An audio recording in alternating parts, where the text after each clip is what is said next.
A few weeks ago, I did a video on 5 fistfights from the Harry Potter books that we never got to see in the films, but it is Harry Potter at the end of the day, so here are 5 magical fights that we never got to see in the films.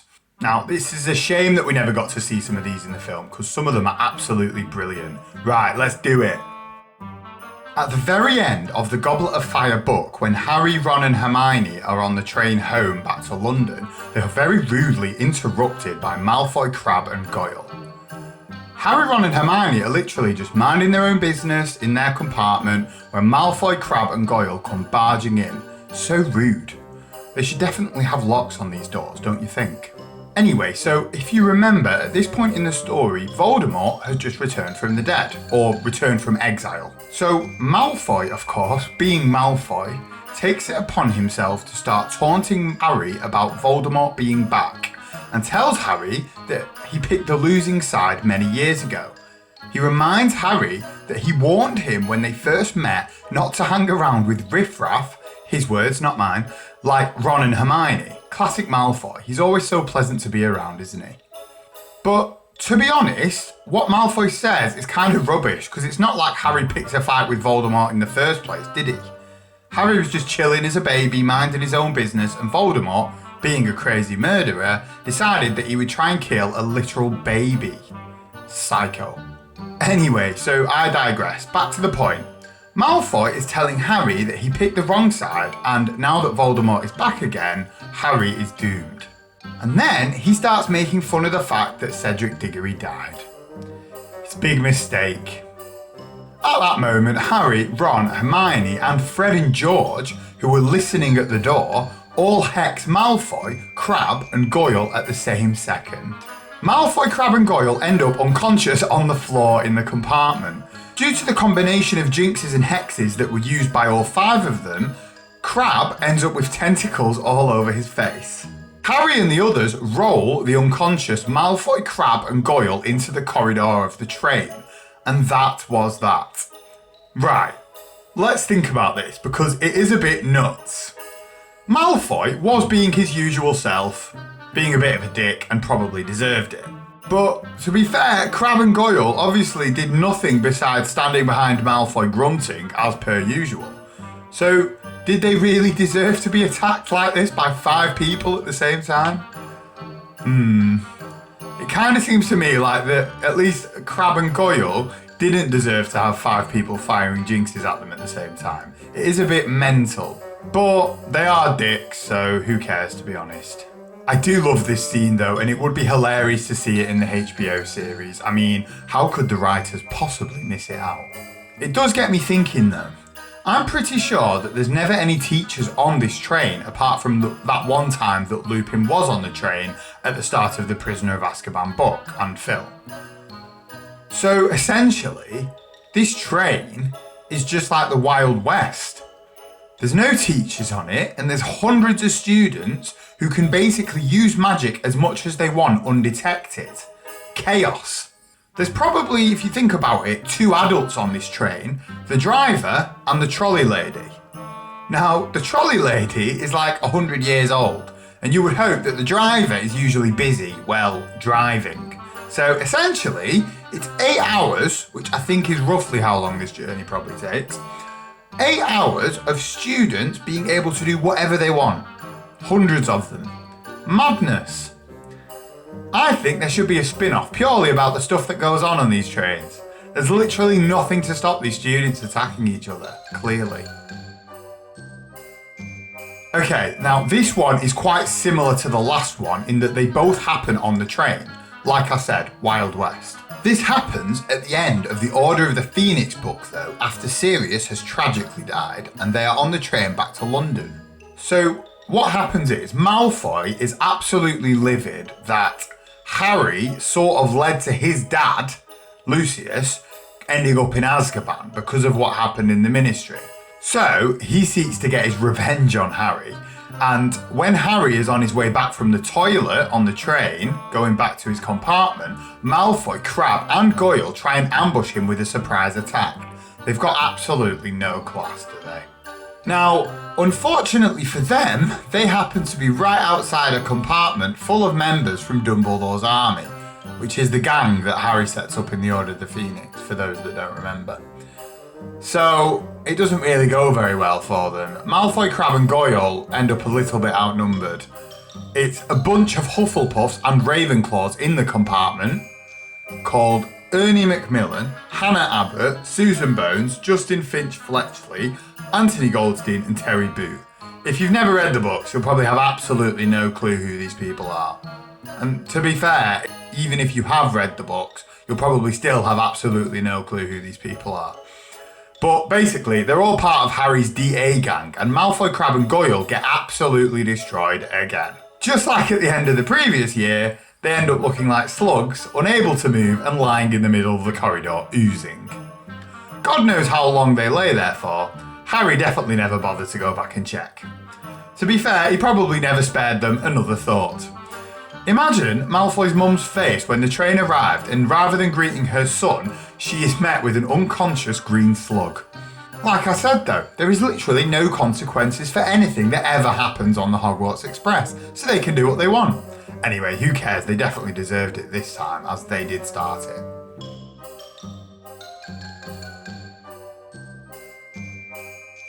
Now, Percy's character was done an injustice in these films.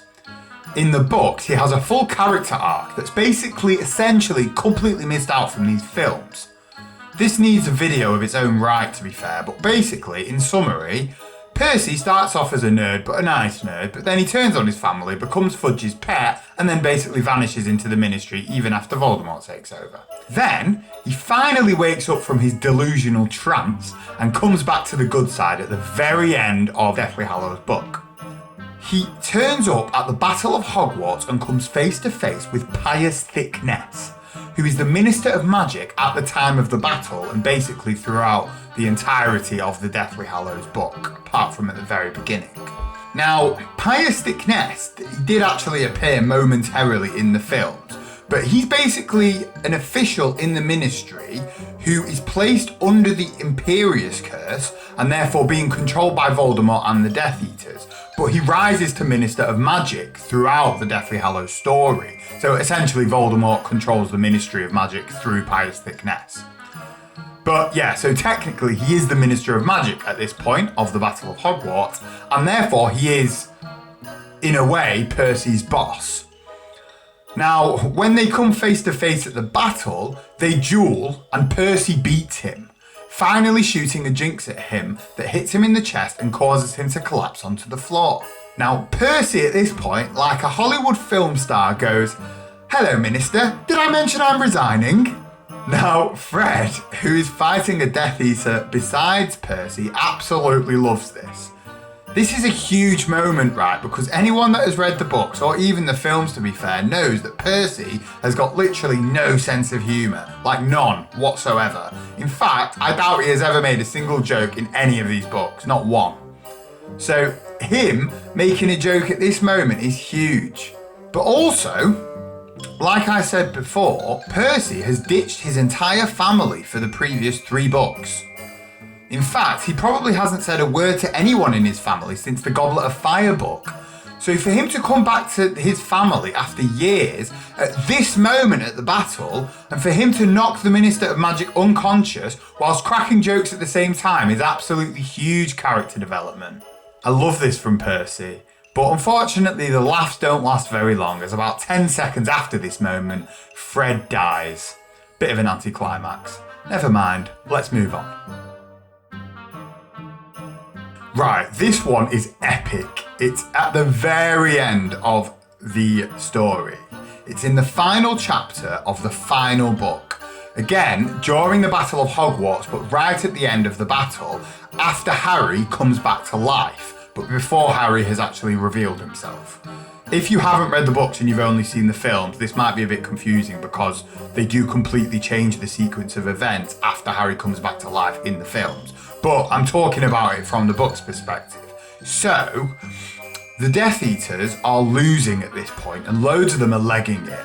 The good side, I'm not sure how else to refer to them, but the Hogwarts side, picking off the Death Eaters one by one at this point. But Voldemort is still fighting, of course. And he is fighting none other than McGonagall, Slughorn and Kingsley all at the same time. Now, I absolutely love this, and it's a crime that we never got to see this in the film. How is Voldemort that powerful? Like, think about it. We knew he was obviously an absolute god throughout these films and books, but think about how powerful McGonagall is alone. She's like Dumbledore's apprentice, and then combine that with Kingsley, who's, to be fair, Kingsley's character is neglected in the films a bit, but we do know from the books that he's definitely a badass. And then add Slughorn to the mix, who, to be fair, is really fat and probably quite unfit, but he can probably still hold himself pretty well in a duel. So now Voldemort is fighting all three of them at once. Like, what a beast. This goes down in the Great Hall, whilst the rest of the Death Eaters are all basically being defeated, apart from Bellatrix, who is essentially the last one standing apart from Voldemort. She, at this point, is dueling Mrs. Weasley, which of course we do see in the film. An iconic moment. Mrs. Weasley is such a boss. She, of course, kills Bellatrix, as we know. When Voldemort sees Bellatrix die, he blasts McGonagall, Kingsley and Slughorn across the room at the same time in his anger. And then he turns to Mrs. Weasley, and it's at that point that Harry finally takes off his invisibility cloak and reveals himself. Madness. It does make me think though, right, if Voldemort could have just blasted McGonagall and Kingsley and Slughorn across the room at the same time, why didn't he do that in the first place? It would have saved time. Like, why waste 10 minutes fighting them if you could have just blasted them out the way in the first place? I guess he was doing it for the dramatic effect. Anyway, so they go flying through the air and we don't hear from them again until after Harry kills Voldemort. Presumably they got some bad bruises from that, as they probably flew like 10 meters through the air. HBO have to show us this duel though. Let's come back to this in 10 years when we get the final season of the HBO series, and then we can discuss it. And finally, it's been 17 years since the Order of the Phoenix film came out. Can you believe it's been that long? Madness. And after all these years, I am still annoyed that this scene was missed out.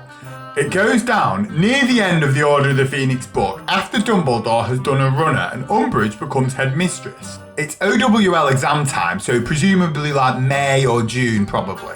But basically, Umbridge, being her usual delightful self, tries to get rid of Hagrid as well. Big mistake. She, trying to get rid of Hagrid, approaches his cabin in the middle of the night, it's like midnight, accompanied by 4 Aurors from the Ministry of Magic to try and arrest him. Not really sure what she was trying to arrest him for, but she's just a dick, isn't she really? I love how she takes 4 Aurors with her. She's obviously expecting a fight. And she gets one. So, it turns out that Hagrid's giant blood means that he can't be stunned. So he fights like an absolute machine. They attack his cabin and him and Fang, his dog, come out all guns blazing. It's absolutely class. We never get to see Hagrid fighting in the films at all, and this is one of the only times that we see him fighting in the books. He basically goes into a blind rage and starts whacking them one by one, picking them up and throwing them. He's like the Hulk. They stand absolutely no chance, seeing as their spells just bounce off him. As they're attacking Hagrid though, McGonagall comes charging out of the castle screaming at them and saying they've got no right to attack Hagrid like this, which in fairness they definitely don't. Before she even has a chance to pull out her wand though, Umbridge and her cronies all send stunning spells at her at the same time. She, after all, does not have any giant's blood and she collapses. Hagrid goes absolutely berserk and knocks 3 of Umbridge's helpers unconscious, picks up Fang and legs it into the forest. It's pretty outrageous, and poor McGonagall is taken to St. Mungo's hospital. Aside from it being quality to see Hagrid going nuts like this, and generally just an insane scene to witness, it's actually pretty important to the story, right? Because when Harry sees the fake vision of Sirius being tortured by Voldemort, which is shortly after this scene, he feels that there's nobody to get help from at Hogwarts because McGonagall is still in hospital at that point, even though it's like 2 weeks later, and Hagrid has gone on the run. In the film, that's just kind of missed out. Classic. Also, it also makes you hate Umbridge even more, if that's at all possible. How dare she attack McGonagall and Hagrid? 5-on-1 and in pitch black. What an absolute coward. And that is that. That was 5 duels from the books that we never saw in the films. I genuinely think it'll be class to see these on the screen in the TV series, specifically Hagrid turning into the Incredible Hulk. Anyway, if you like this video, give it a like and drop a comment and subscribe to the channel for more.